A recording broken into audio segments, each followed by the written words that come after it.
divided, to pull us apart.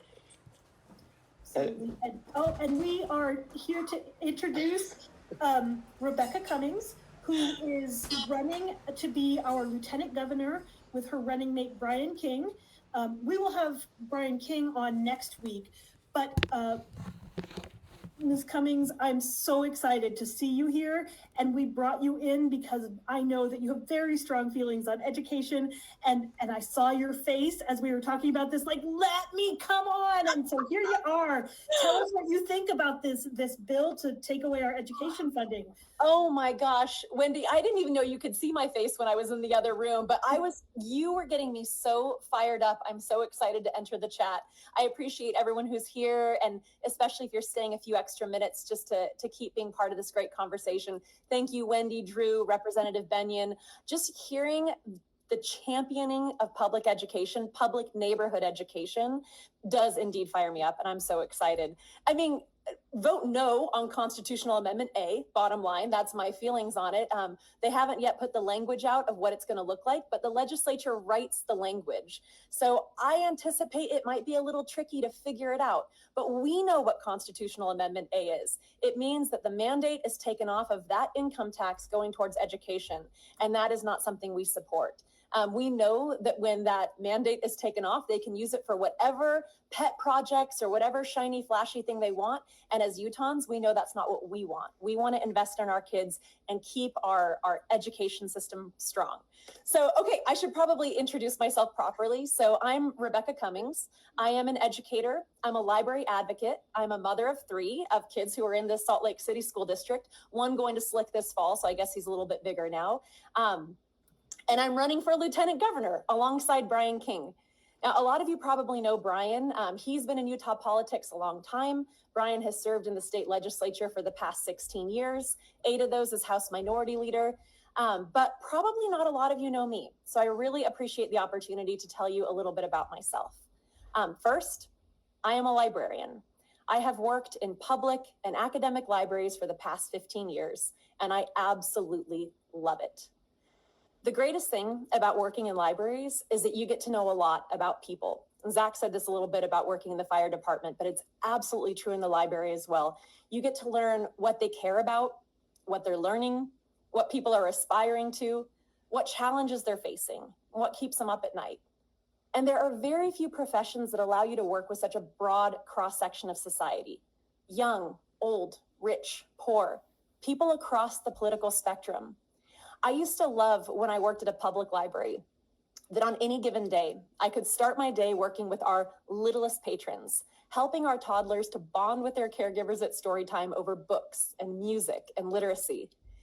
And in that very same day, I might have the opportunity to work with our elderly patrons, helping them figure out how to use technology, helping them research a health diagnosis, or just simply finding the community and the connection that they needed. As a librarian, I have had the chance to work with students and veterans and LGBTQ youth and small business owners and unsheltered populations and new Americans and families of every variety. My only job as a librarian is to listen to people and to help them be successful at whatever it is that they care about. And that is exactly the kind of experience I want to bring into this role as Lieutenant Governor. So, if I love my job so much, which I do, why am I doing this?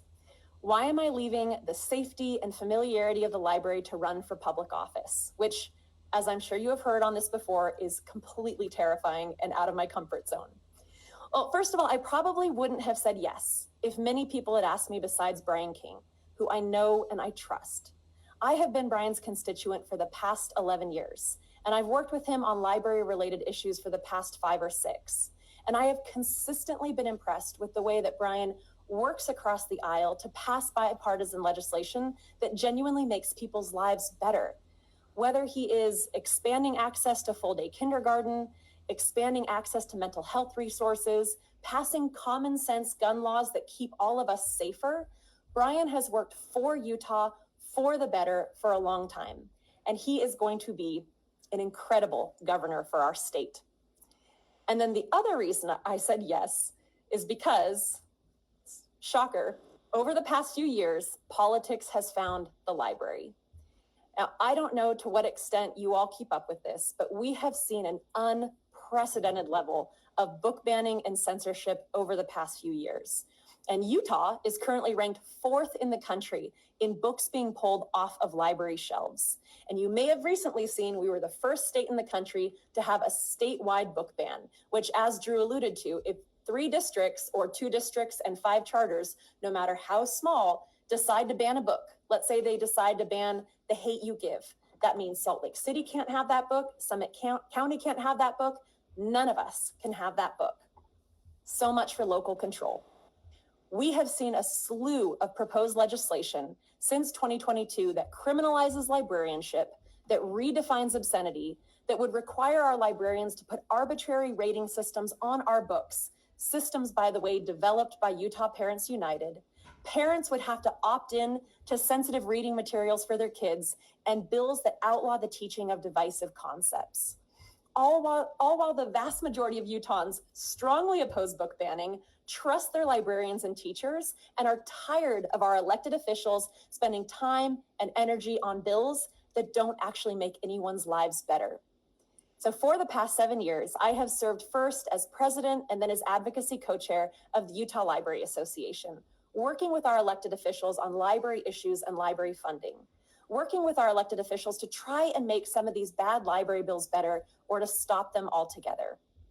In 2022, I co-founded Let Utah Read, which now has a database of several thousand Utahns that we can activate to show up at public school board meetings or at the state capitol to speak in support of education and books and the freedom to read. And in the last legislative session, I worked with Brian King on HB 583, student access to books, that if it had passed would have done something so simple. It would have ensured that books had to be read and evaluated in their entirety before being pulled from library collections. It was a common sense bill that balanced protecting kids and their constitutional right to read. So I gotta tell you guys, I have read a lot of books in my life, like a lot of books. I didn't become a librarian by accident. And I don't think there is a single book in my public library that I would find offensive. I don't think there's a single book in my kids' elementary school library that I would find offensive. Something I do find offensive in libraries is that working parents have to drop their kids off there for 8 hours a day in the summertime because of a lack of affordable childcare options. I am not the least bit offended by Judy Blume or Margaret Atwood or Kurt Vonnegut or even Sarah J. Maas's sexy fairy stories. I am deeply offended when my friend who has stage 4 cancer has to start a GoFundMe to pay for necessary, life-saving medical treatment. I am offended that 10% of kids in Utah go to bed hungry at night, and that the phrase lunch debt even exists in our public school system. I am not offended by any work of fiction that reflects the hard realities of life that so many of us are going through. I am deeply offended by the ever-widening gap between the magnitude of our problems and the smallness of our politics. My top priority as Lieutenant Governor would be working alongside Brian King to promote common sense good governance as a check on the inevitable extremism that comes from single party control, which we have had for far too long in this state. And then as Lieutenant Governor, who would be overseeing our state's election system, protecting our vote by mail system and making sure that it stays secure, accessible, and easy to use. Which brings us to the obvious question that everyone always has: can we win? And the answer to that is yes. As I'm sure you're going to hear every week on Utah Understands the Assignment, yes, we can and we will. And I'm going to give you just a few reasons why I feel so confident saying that. One, Utah is changing. We are the youngest state in the nation, as Wendy already mentioned tonight. We are the fastest growing state in the nation. And here's an interesting stat for you in case you haven't heard this already. In the 2020 election, for LDS voters under 40, 47% of them voted for Joe Biden. 42% voted for Donald Trump. And from everything I can see, young people today are even more excited to vote for Kamala Harris. As you have seen tonight, and I'm sure every week on here, we have incredible Democratic candidates up and down the ballot.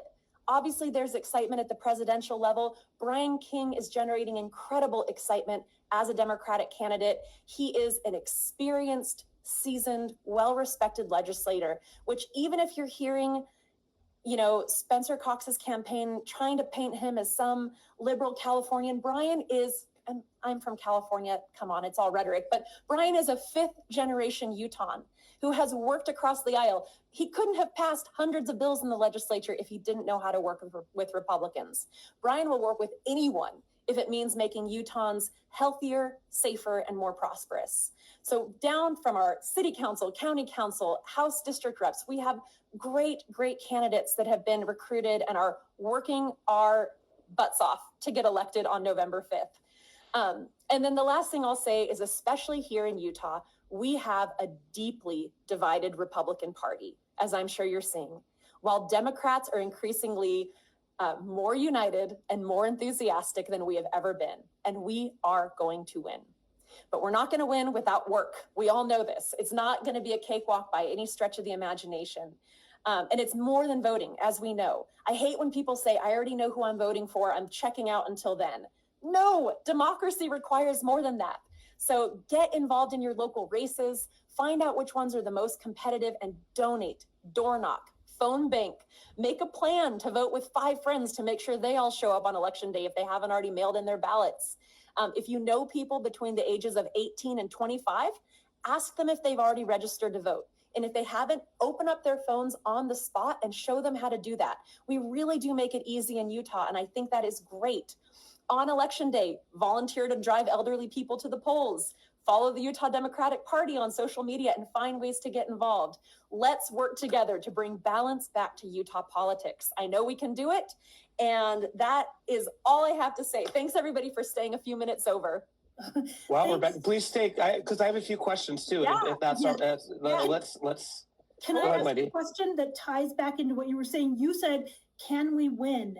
Can you talk about what it means for your campaign now that former Representative Lyman has declared himself as a write-in candidate? What is that going to mean for our gubernatorial race this year? It's a whole new ballgame. There's no other way to put it. A phrase that Brian always uses is that in baseball, because he's like a baseball guy, he served his mission in St. Louis and became like a Cardinals fan. And he always used the phrase, a fat pitch down the middle, when you have that big opportunity. And this year in Utah, we really do have a fat pitch down the middle. There's no other way to say it. Trump is wildly unpopular. Even people who plan on voting for him don't really like him because he's not very likable. And then in the gubernatorial race, we are looking at really a 3-way race. We know that the Republican Party has split into 2 factions. We've got Trump MAGA Republicans, and then we've got, more the traditional conservative Republicans. Although I will say, even when we make that distinction, often that's a matter of tone and tenor and not a matter of what policies are being passed, because Governor Cox has signed some of the most conservative legislation in the country, as he continues to brag about. He has signed the book bans. He has signed the trans bathroom bill. He has signed the DEI ban. He's done all this. If I didn't say the 6-week abortion ban, not only did he sign it, he really wants that to pass. He said it was disappointing when the Supreme Court didn't just stop the injunction. So by all accounts, they are both more extreme, I think, than what people say. But that being said, if Phil Lyman can take 15 to 20% of the Republican vote, and Democrats can get 40%, guys, which we know we can do. And I say Democrats, but as you two pointed out, we are building a coalition around people who care about integrity and character and knowing where we stand and wanting people like Brian to pull the legislature back to some form of normalcy. So that's what it does to the race. And I will tell you that video yesterday has gotten over 1.5 million views so far. It's been the biggest fundraising day of our campaign thus far, and people are realizing we can win. I'm so excited about it. To be honest, when I woke up and I saw the news story that Representative Lyman was going to be running as a write-in candidate, I texted it to Representative King and said, "Congratulations, Governor." And I have to say that our Democratic Party and Brian saw this coming from a mile away. This was something that we were talking about in October of last year when we were looking for a governor candidate. And well, we saved the very best for this year. Representative King he represents Utah in a very solid way. He is Utah. As you said, he's a fifth generation Utahn, and he loves this state. He loves his community, and he spent his whole life working for the community. So we'll have him on next week and he'll get to talk about it himself.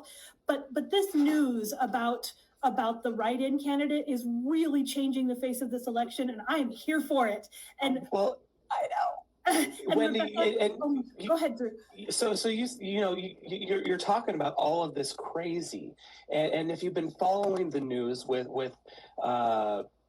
this gentleman trying to go through the courts to get all of the voter records and who signed it, like one just the insane the weirdness, because I don't want to use a pejorative that might insult the mental health community, because this is not a congenital issue. This is chosen. They are being weird, and the craziness of that.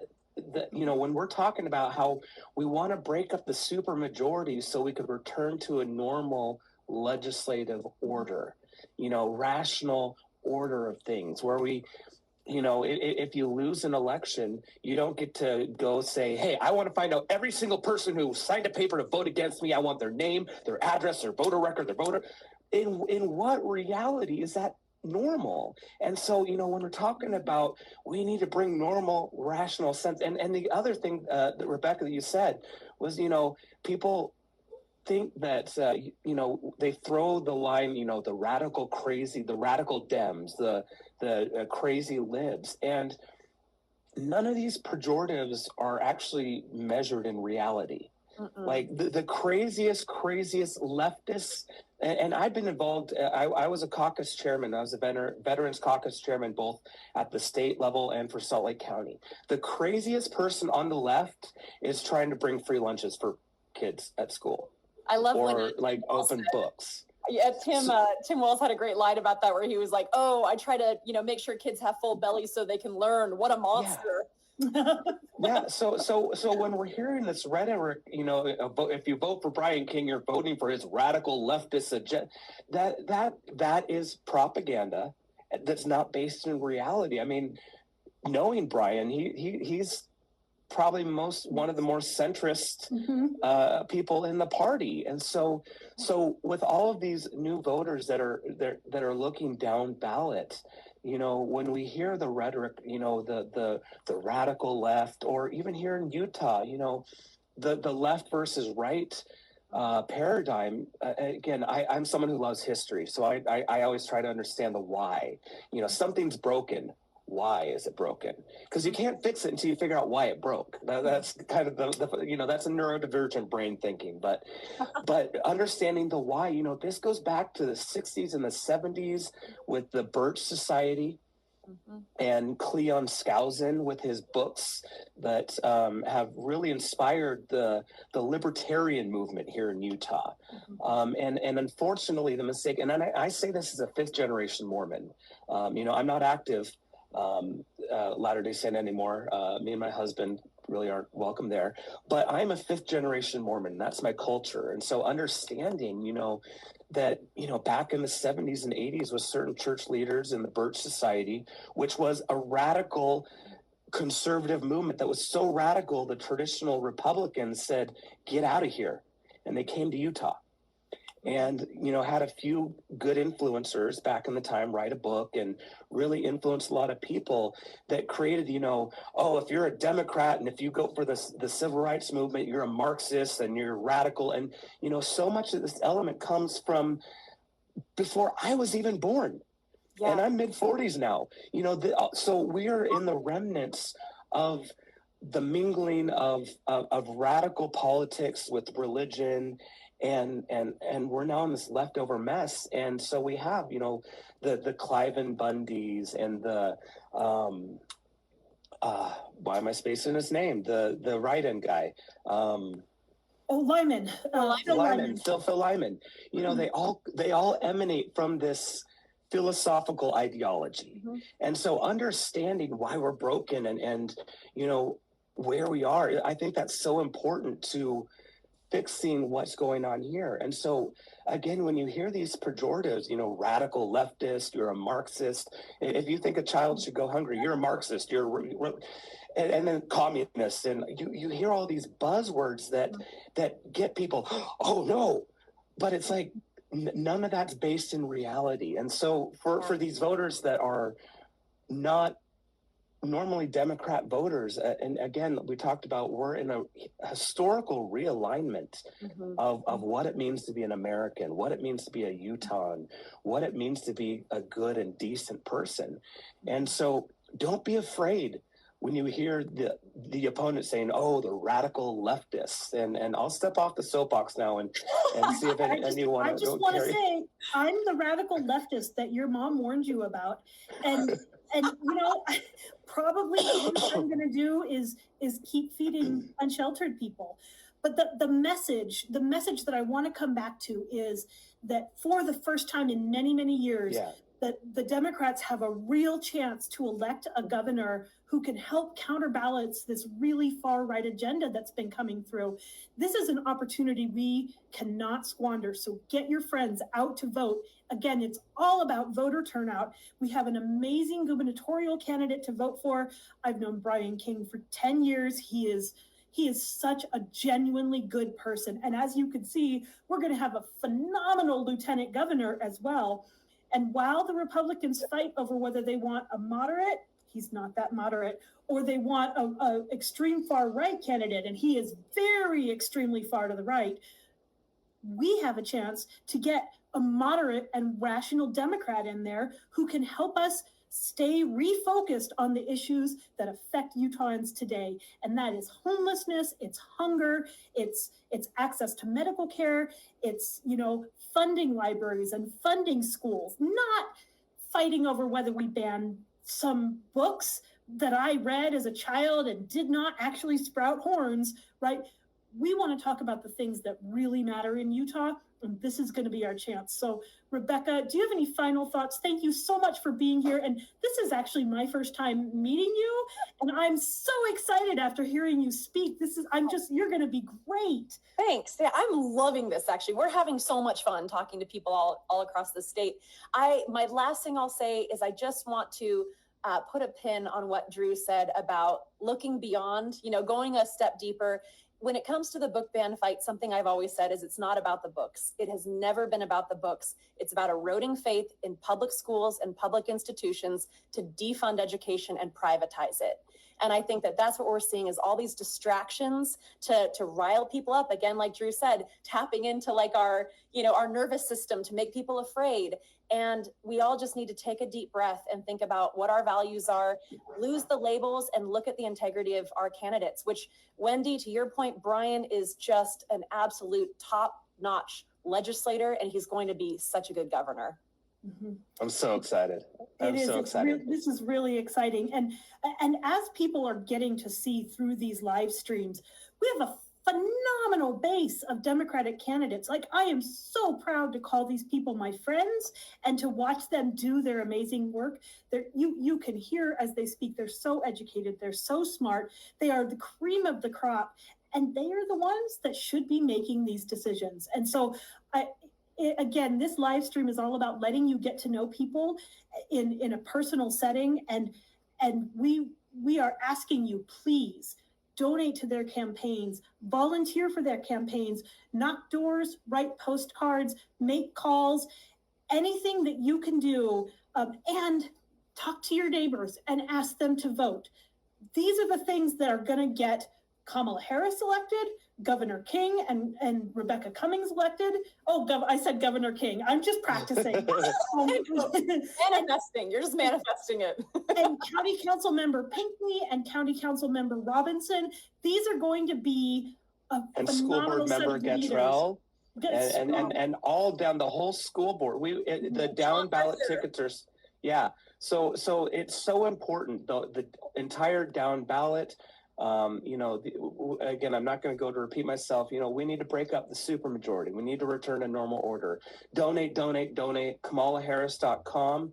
The Kamala Harris Victory Fund Utah is in partnership with that, so that helps. But also, go directly to the campaigns.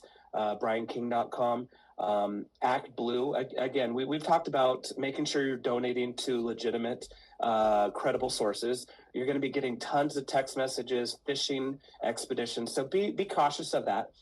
Oh, go ahead, Rebekah. Might I add one more thing? Yes. So, one fundraiser I am so excited about. It's like my personal dream. We're doing a Readers for Rebekah virtual fundraiser, and it has the best lineup of speakers. Utah author Shannon Hale, she's a Newbery Honor winner. She's going to be a speaker. Two of the authors that were recently banned statewide in Utah, Ellen Hopkins and Alana K. Arnold, are both going to be speakers. The 2023 School Librarian of the Year, who fought an incredible censorship battle in Louisiana, will be speaking. Calvin Crosby, who's the owner of the King's English. Readers for Rebekah, if you want to find out more about it, it'll be all over my social media, but we would love you to come there, not just to donate, which is important, but to hear from all these important voices on why we need the freedom to read. Oh, I'm so excited about that. And as it turns out, because Small Lake City is real, my son is the same age and went to school with Shannon Hale's daughter. And so I've known her for about 15 years now. And she is not just a children's book author. Let me tell you, she is a brilliant, passionate person who has been fighting. I've seen her speak at so many schools to encourage children to read and to write. This is going to be a really great, I'm so excited to be there. And as most of our watchers know, the King's English has really been through the ringer. They had a bomb scare when they had offered to host a local drag queen reading event, just reading to kids. And they had a bomb scare, and it was quite frightening. And it's terrifying. As a member, you have a child who's a member of the community, and as a member of the LGBT community, having bomb threats and terrorism in your own city elevates a level of terror that I did not know that I would ever experience within the United States. And again, I've served all over the world. I've served in over 22 countries with different missions. I've been in Iraq, Afghanistan, all throughout the Middle East. Like, I've been in scary situations. I never, ever in my life would have thought that literally having terrorism, we're going to blow you up if you have your event, would be happening within 5 miles of my house. Like and that's where Oliver we're at. and my son Oliver and I are very regular customers at the King's English. It is for all the gay community and all the reading community. Actually, it is our local bookstore, and I've been there for author signings. I've been there to pick up every exciting book that's come out, and it's a trusted place. It's a safe place to go and to read, and to think that it could be targeted by terrorists. And that's what they are. Even if they're here in Utah and even if they're your neighbors, they are domestic terrorists when they start sending bomb threats into our bookstores to threaten our children. So and it's being enabled by This is not where we need to people. be. Sorry, Drew, you go. No, you're fine. It's being enabled by, school board members and elected officials. And I think we need to be mindful of that. And again, hold those officials accountable. Stochastic terrorism is still terrorism. If you're not the one, making the threats, but you're inspiring the people to do it, that's still terrorism. And that's how far we've moved. What do they call it? The Overton window. Right? Yeah, that's how far we've come. And I think so. Again, so many people are waking up like, wait a minute, that's not who I am. In 2020, when we had members of our people of our BIPOC community out protesting for the right to be alive, for the right to walk through the streets safely. We had these far right terrorists come and follow us with their AR-15s all over the city. I came face to face with them time after time. I know their names. I know what weapons they carry, and I have had them pull a weapon on me. This is not a drill, folks. No. We are in one of the most important political times in our life, and this is our opportunity to respond and to tell people, this is the Utah we want. This is the America we want. And to do it the Utah way in the ballot box. You know, we don't, I mean, if violence comes to us, and God, I hope it doesn't, you know, but we prefer to solve our problems diplomatically, adults, you know, philosophically, you know, if you have an issue, let's debate it. Let's converse. You know, and we'll have a debate battle, and if you can support your position, and may the best person win. Like that's how we solve things, not with violence, not with threats, not with stochastic terrorism. And so you know, I want to end on the positive, because again, we're getting into the scary, but I think it's important to realize what's at stake here. But the hope, the wave, this blue wave, we absolutely can turn Utah more than purple, but blue. Again, I think people are tired. They're realizing this is not me. You know, I'll close. You know, as a veteran with PTSD, one of the greatest things, and also most dangerous things the VA has done in their therapy is introducing veterans to mindfulness meditation. So now you have a bunch of philosophical assholes. But being one of those and opening my door to, you know, philosophy and reading. There was a book written by the philosopher Howard Zinn that it's one of those paradigm shattering, like, oh, holy crap. The people's history. And you look, United States. Yeah, okay. And the you can't be neutral on a moving train. And I want you to think about that for a moment. I'm going to say it one more time. You can't be neutral on a moving train. And understanding what that phrase means, and then looking at analyzing your life, your affiliations, who you hang on, who you choose to affiliate. So, like, you know, I'll use me as an example. You know, I said I'm a 5th generation Mormon, so I've picked up everything that the Latter-day Saint Church and its community and culture has put into me from birth.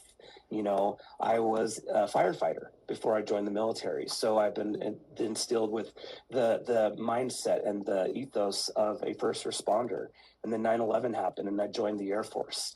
And I picked up the ethos of the United States Air Force: integrity first, service before self, excellence in all we do. You know, and we take on all of these little pieces, and that becomes our identity. You know, and you know, whether it's masking or fitting in, we absorb all of these little things. And if you think about it, these trains that we're standing on. So, you know, and as an individual standing on that train, I'm giving my kinetic energy to that train. So if I'm just standing there not moving, but the train is moving this way, everything you are is adding to the kinetic energy of that movement. So you can't say you're neutral. Oh, well, I'm neutral. I just vote for because I believe in conservative fiscal responsibility. Well, that's fine, but you're also caucusing with Nazis. Yeah, and Nazis are on your train. Well, Drew, also thank you for your service and your wisdom and hosting this for all of us. I mean, I really appreciate it so much. And it's funny how we do, you know, Brian and I believe in fiscal responsibility. You know, like we want to be wise stewards of tax dollars. You know, people want to put them in buckets, and Brian's this 5th generation Utahn, probably very similar to you.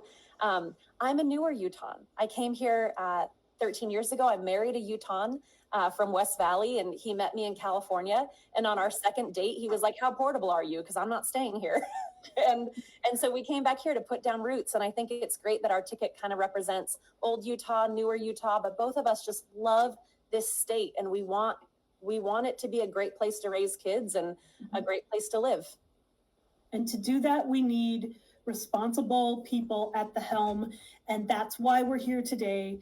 And I thank you, Rebekah, so much for being here. Thank And you. I'm so excited having met you now. This is great. I posted a link to your flyer in our comment section next Thursday. Is it next Thursday? The following Thursday at 6 29th. p.m. Yeah. The 29th at 6 p.m. It's on Zoom. So you Gonna can be so sit there fun. in your pajamas and listen to some of these amazing speakers. Please join Rebekah. And I also put all the links for every candidate that spoke. Drew got his fireworks going. We're all so proud of you. We have, I put a link for every candidate that spoke tonight. Please go to their websites, look at their donation links, possibly donate some money, volunteer for some of their events. I think that every single candidate is out knocking doors tomorrow morning, so you can volunteer to do that. We need your help because it's going to take all of us to activate this community in Utah and get some of these amazing people elected. So, Drew, any final thoughts? No, I think I've said enough today. I'll back off my soapbox. Oh, well, this has been a really great episode. Thank you again, Rebekah, so much. And I really look forward to your upcoming event. Thank you, viewers, for being here, for all of your thoughtful comments, and for joining us in this adventure to get to know our Utah political community. This is really exciting. Well, go ahead, Drew. I forgot to say, so yeah, if you are a podcaster and don't have time to sit and watch our whole live stream, this will become a podcast. It's on all podcasting applications. And again, if you're ADHD like me, you could speed it up to 1.5 times so I could talk a lot faster and we could get through the entire thing a lot quicker. So just search out Utah Understands the Assignment. I better say that slower. Utah Understands the Assignment. We're on all podcasting platforms. We're also on YouTube, Utah for Harris, and we're also on TikTok. So please go follow us, interact. Help us bust through that algorithm. We're grassroots. We can't pay for sponsored ads, and all these social media platforms want to nickel and dime you to put you in front of eyeballs. And the only way we can do that is through grassroots. So please interact with us on these platforms. Yes. Okay. Just like that. Just like that. Just like that. It's so easy. So much. Yes, thank you. And I hope everyone has a great weekend. We're going into the convention, which ought to be a lot of entertainment. I'm going to try to see if we can connect with Jade while he's out there and a couple of our other delegates, and might be able to bring some video for next week's live stream. So I'm excited about that. I might have somebody who's promised to live stream Kamala's speech when she speaks. It's going to be folks, this is a historical. You'll be hearing from us. No matter how you look at it. So next week, you're going to see some great content, and I'm super excited for the entire country of America. So thank you all for being here, and thank you again, Rebekah. Thanks for having me. This was so much fun. Thank you for joining us. Everyone have a great weekend, and God bless. Night.